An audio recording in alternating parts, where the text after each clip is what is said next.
In 2016, an article was published on ancient origins titled "Did Egyptians Really Predict the Future with Time Loops?" And it had me thinking ever since I read it. The article talks about how there are many examples of ancient Egyptian art depicting what we today would call time loops or time travel. Take a look at these two statues. What do you see? Two men riding on the back of a crocodile? But something isn't quite right. Can you put your finger on it? It is the fact that one of the men is riding backwards. He's literally riding on the wrong side of the crocodile. The same goes for this statue of a man riding a hippo. Something doesn't seem quite right. And again, it's the fact that he's riding backwards. It's also not just men on animals we see depicted in this way. Take, for example, this statue of a woman who appears to be riding a fish. She's also riding backwards. This could, of course, just be explained by saying that the ancient Egyptians simply made mistakes when carving the statues. You know, just like we sometimes make mistakes. But when we look around, we see that this seems to be a pattern. Take, for example, this statue of King Tutankhamun hunting birds. One of the birds appears to have its wings in the future, ready to fly away, but that's not possible, is it?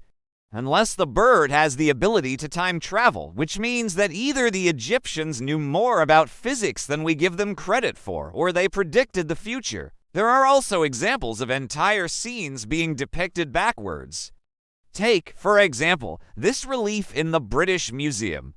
It shows two women pouring libations from a ritual vase, but something isn't quite right. It's the fact that one of them is doing so from the future, but how can she be doing that? Well, the answer might be found in the hieroglyphs above them. They translate to say something along the lines of the one who does the first time, does it from the future.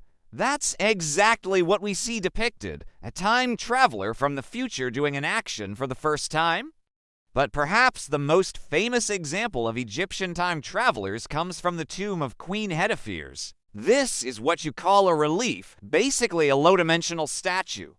It depicts the queen in her own time traveling device. Some believe this to be a type of submarine, although that's not certain.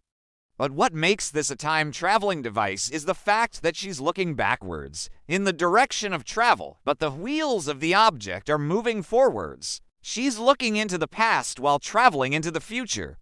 Now, I don't want to go too deep into this because that would take hours. But there are many other examples just like this all over Egypt, so much so that mainstream Egyptologists actually try to come up with ways to explain them away. They often claim that these supposed time travelers were actually just looking into a mirror. But then why would they carve themselves in such great detail if they were just going to turn around and copy the image in a mirror? And why are the directions of the wheels and the look of the people never reversed? Why would they carve a wheel turning backwards if they were just going to reverse the image in the mirror? It just doesn't add up. And what's more is that there are plenty of examples of carvings where the people aren't just looking into a mirror, but are clearly looking into the future, like the one of King Khufu and his wife.